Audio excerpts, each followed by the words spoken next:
전파를 위해서 교회를 개척하고 운영하는 데 필요한 현실적인 문제에 대해서 결코 소홀하지 않았습니다. 바울은 복음과 교회에 대한 분명한 이상을 가지고 있었습니다. 하지만 그에 따르는 현실적인 문제에 대해서 단순히 꿈만 꾸고 있는 것이 아니라 아주 실천적으로 현실적인 문제를 늘 생각했습니다. 오늘은 이제 그 문제를 좀 다루고 있는데요. 바울은 복음이 전해지지 않는 곳에 대해서 교회를 세우는 일에 굉장히 적극적이었습니다. 그러니까 이방인의 사도라고 그러잖아요. 그가 이스라엘에만 속해 있지 않고 이제 이스라엘을 떠나서 안디옥을 기점으로 해서 소아시아 지역에, 그리고 그리스 지역에, 그리고 로마까지, 그리고 좀 더 나가서 스페인까지 이 복음 전도를 위해서 굉장히 생각을 많이 했습니다. 근데 이 선교를 위해서는 단순히 어떤 꿈만 가지고 되는 것이 아니잖아요. 교회를 개척하려면 뭐가 필요해요? 금전이 필요하죠. 돈이 필요하죠. 그래서 그 돈 문제를 생각했단 말이죠. 그래서 사도 바울은 그런 문제를 어떻게 이야기하고 있냐면 22절을 보면, 그러므로 내가 너희에게 가려 하던 것이 여러 번 막혔더니, 23절, 이제는 이 지방에 일할 곳이 없고 또 여러 해 전부터 언제든지 서반하러 갈 때 너희에게 가기를 바라고 있었더니, 그러죠. 지금 사도 바울은 서반하러 가기를 원해요. 서반하에 왜 가요?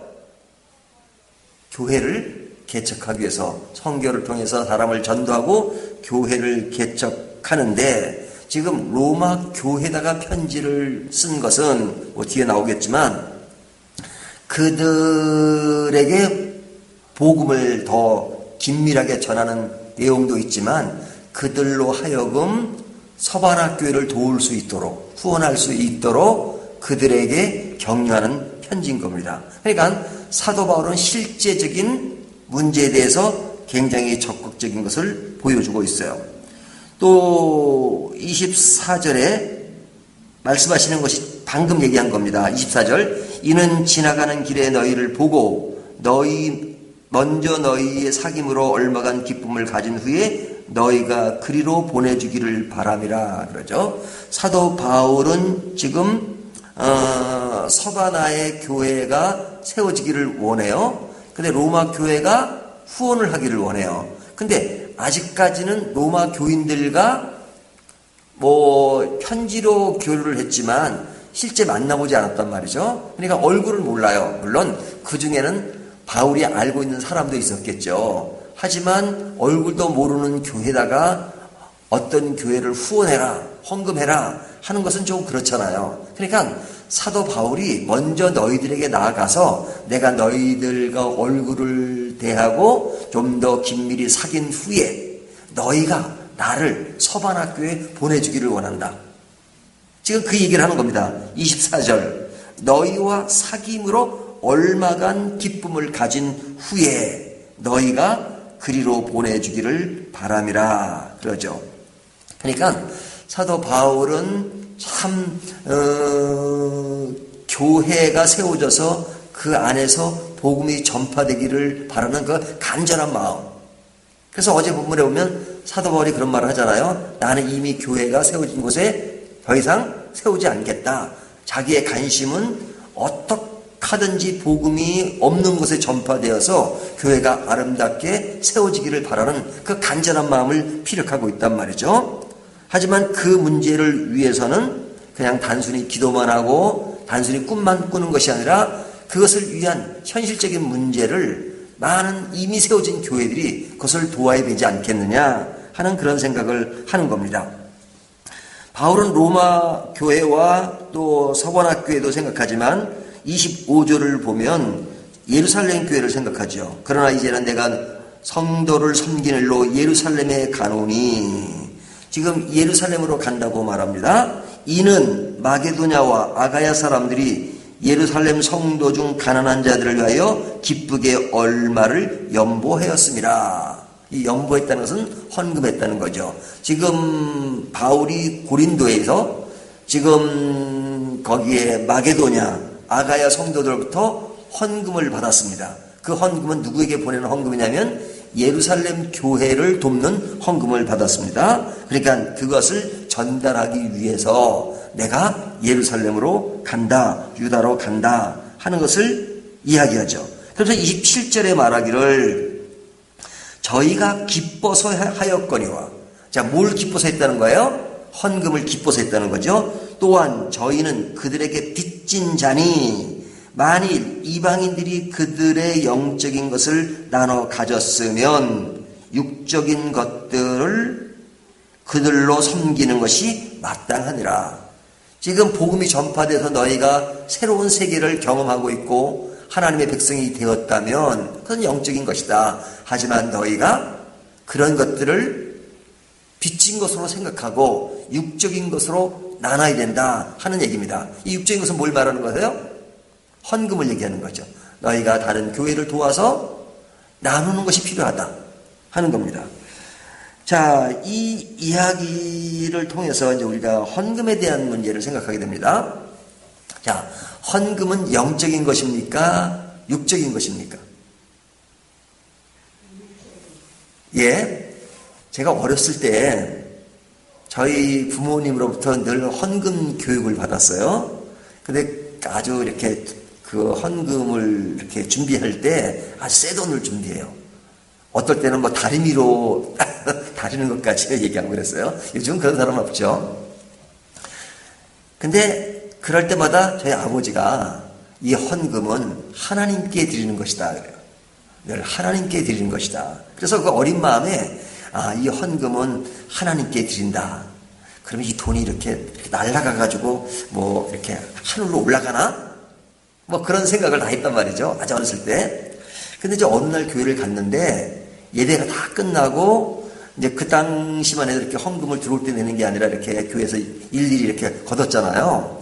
그 나중에 걷은 돈들을 집사님들이 이렇게 모아가지고 다른 방에 들어가서 장로님 뭐 집사님들이 그 다 헌금 개수를 하는 거예요. 그 어린 때 본 거예요. 근데 그게 되게 이상했어요.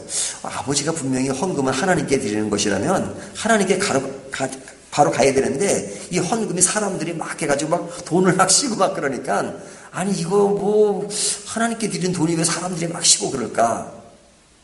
그런 생각을 했단 말이죠. 그래서 이해가 안 돼가지고 집에 와서 아버지한테 물었어요.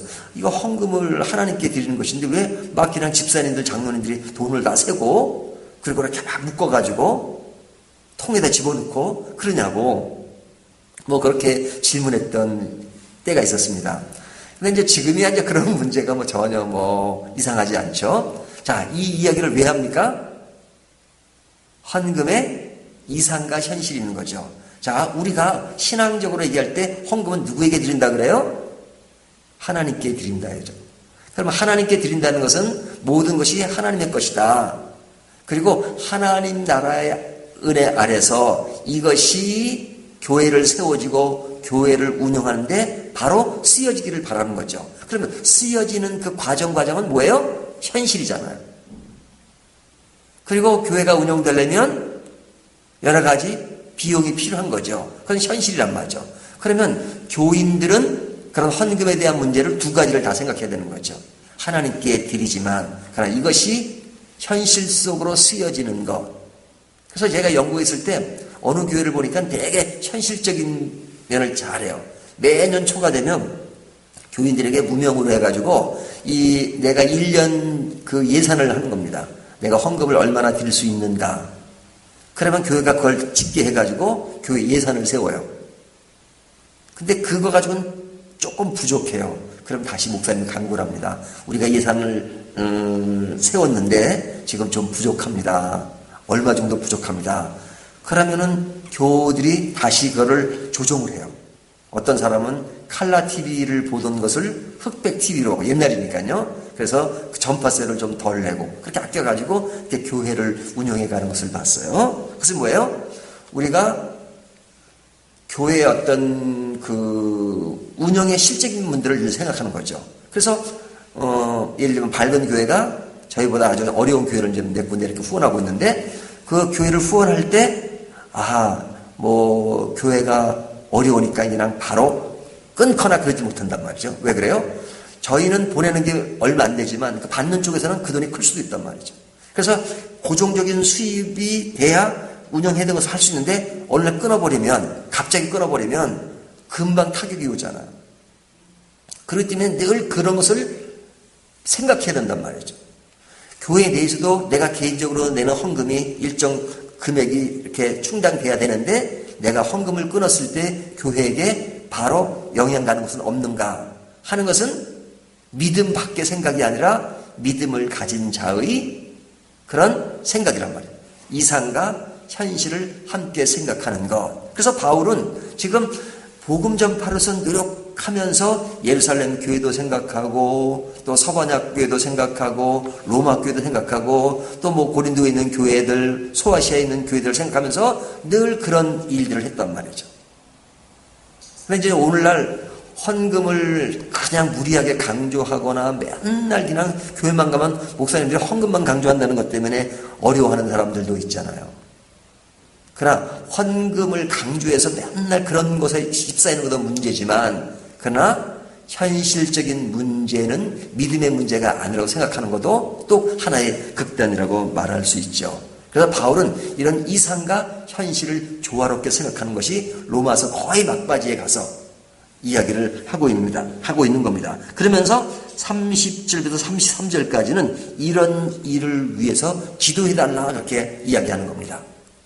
그 기도에 대해서 30절 말하기를 형제들아 내가 우리 주 예수 그리스도와 성령의 사랑으로 말미암아 너희를 권하노니 너희 기도에 나와 힘을 같이하여 나를 위하여 하나님께 빌어. 나를 위하여 기도해달라 하는 얘기는 뭐예요? 나의 사역을 위해서 기도해달라는 얘기죠. 그 다음에 31절 보면 나로 유대에서 순종하지 아니하는 자들로부터 건짐을 받게 하고 또 예루살렘에 대하여 내가 섬기는 일을 성도들이 받을 만하게 하고 그러죠. 지금 사도 바울이 예루살렘에 간다고 합니다. 그런데 그곳에 가면 위험할 수도 있다는 거죠. 바울을 죽이려 하는 사람도 있을 수도 있고 그래서 여기 보면 나로 유대에서 순종하지 아니하는 자들로부터 건짐을 받게 하고 나의 안전을 위해서도 기도해달라.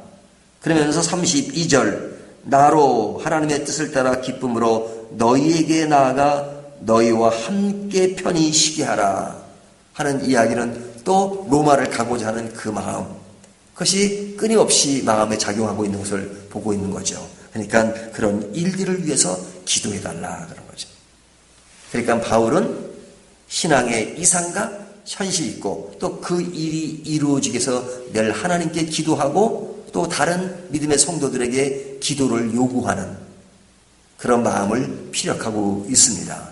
여러분 우리 안에도 이렇게 새벽기도 오셔서 기도하는 것도 중요하지만 또 기도 나눌 일이 있으면 함께 나누는 것도 굉장히 중요하죠.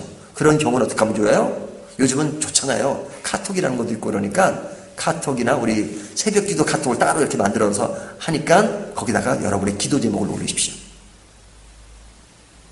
그러면 그거 가지고 또 같이 나누고 또 같이 공동으로 나누려면 또 대각선을 보고 또 같이 기도하자고 광고할 수도 있고 그래서 우리가 함께 기도하는 것 이것이 매우 중요하다 하는 것을 본문이 말씀해주고 있습니다. 오늘 말씀을 따라서 신앙의 이상과 현실 그리고 나눔이 얼마나 중요한가 하는 것을 다시 생각하는 저와 여러분이 되시기를 주님의 이름으로 축원합니다.